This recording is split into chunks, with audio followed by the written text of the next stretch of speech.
Bonjour chers amis, nous sommes donc à l'association orthodoxe d'Orange et le père Marc-Antoine nous a fait l'amitié de venir aujourd'hui nous parler de la problématique du salut. Alors père, quel est le rapport entre santé et salut? Oui, c'est vraiment très important, parce qu'à notre époque, on est surtout préoccupé par la question de la santé. Tout le monde est très bio, écolo, etc. Enfin, c'est vraiment la santé, la grande préoccupation, parce qu'on a peur de la mort, en fait. On a peur de la mort, on a peur de la souffrance, à juste titre. C'est-à-dire, ça se comprend bien, que surtout quand on n'est pas croyant.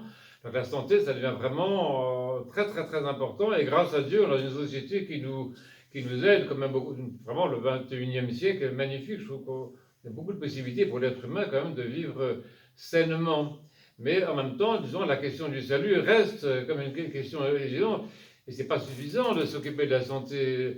L'important, c'est la vie qui vient. Comme dit Saint Basile, cette vie-ci, elle est belle, elle est merveilleuse, etc. Mais la vie qui vient, la vie après le trépas, après l'endormissement, c'est une vie encore plus intéressante. Et puis c'est comme l'avenir. Oui. L'avenir n'est pas sur cette terre, mais l'avenir, c'est après quand même.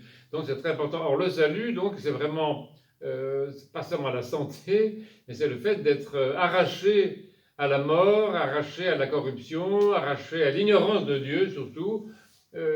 Oui, c'est ça, être arraché à l'ignorance de Dieu, arraché à cet éloignement de Dieu, et donc être par le fait rapproché indéfiniment de Dieu. Donc c'est absolument infiniment désirable, encore plus que la santé. Moi je suis très content, grâce à Dieu je suis en bonne santé, mais je me préoccupe de mon salut, parce que d'une part je n'ai pas envie que ma vie s'arrête là, et je n'ai pas envie de me trouver après la mort dans une espèce d'impasse, d'être séparé de Dieu pour toujours, par exemple. Ça me paraît absolument horrible, ou même temporairement, j'ai vraiment pas envie. Et donc j'ai vraiment envie que ma vie, qu'elle soit en bonne santé ou pas en bonne santé, parce que je pourrais être malade aussi, au fond peu importe, j'ai envie que ma vie se prolonge indéfiniment en Dieu. Et c'est ça le salut, c'est d'être uni à Dieu pour l'éternité. D'accord.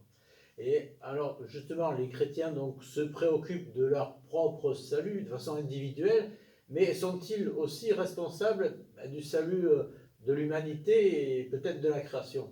Ça c'est très important évidemment, parce que beaucoup de chrétiens qui sont au fond très égoïstes. Je fais mon salut, je sais pas quoi.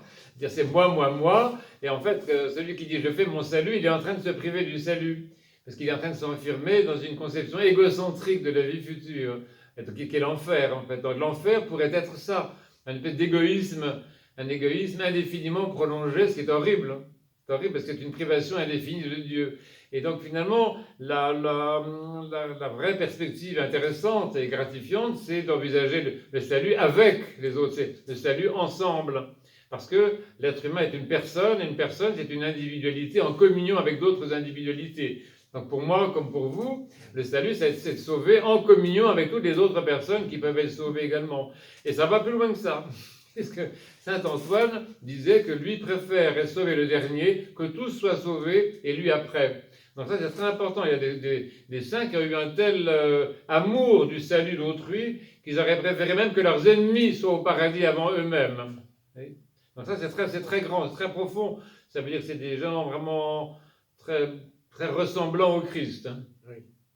Et alors justement, nous allons du coup, on vient de fêter donc en début de ce mois-ci le Nouvel An ecclésial avec justement le patriarche Bartholomée à l'époque avait justement institué cette fête de la création.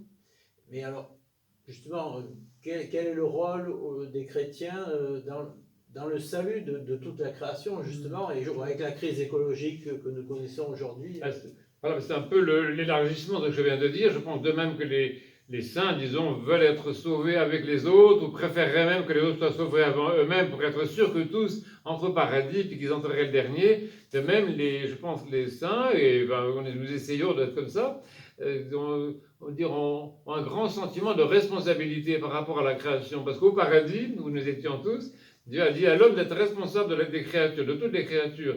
Donc ce sentiment de la responsabilité fait partie de la conscience des saints, et donc tous veulent que pas seulement l'humanité, pas seulement eux-mêmes, pas seulement les chrétiens, pas seulement soient sauvés, mais que aussi toutes les créatures soient sauvées.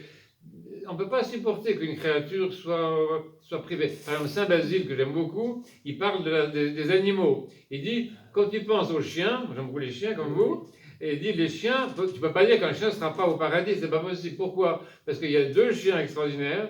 Il y en a un qui a accompagné Tobie et un autre qui a accompagné Lazare, le pauvre, à la porte du riche.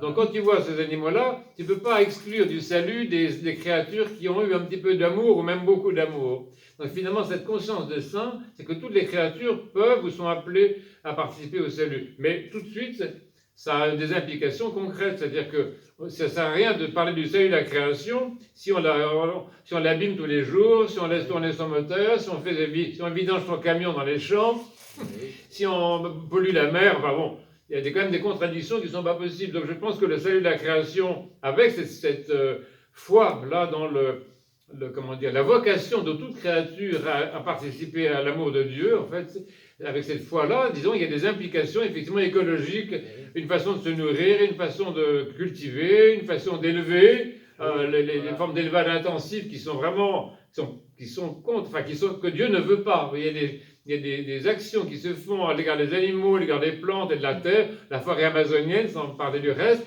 Dieu ne veut pas ça, Dieu ne veut pas la souffrance.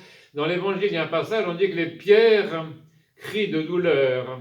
C'est très intéressant, c'est-à-dire que la souffrance que nous connaissons en tant qu'hommes, nous la connaissons assez, la douleur, et les animaux, nous savons qu'ils souffrent. Les plantes, pareil qu'elles souffrent aussi. Mais alors, les pierres, moi je ne savais pas que les pierres souffraient. Mais donc, c'est-à-dire que l'ensemble de la création connaît aussi des souffrances qui sont liées au péché, en fait. Donc, chaque fois qu'un homme se convertit et va vers la sainteté, il apporte de la paix dans la création, et la paix. Même les animaux le voient, ils s'approchent de lui, ils ont confiance. Les ours, dont on parlait tout à l'heure, mais les loups, je ne sais pas, des animaux terribles, les lions même, s'approchent des saints parce qu'ils voient, ils sentent que là, il y a de la paix, qu'il y a de la vie. Donc ça, c'est très important. Quand un homme choisit d'aller vers la sainteté, il le fait pour lui-même, pour les hommes et pour toutes les créatures. On a encore dit. Voilà. Bon, mais écoutez, merci beaucoup de nous avoir écoutés. Merci Père d'avoir répondu à nos questions et à très bientôt.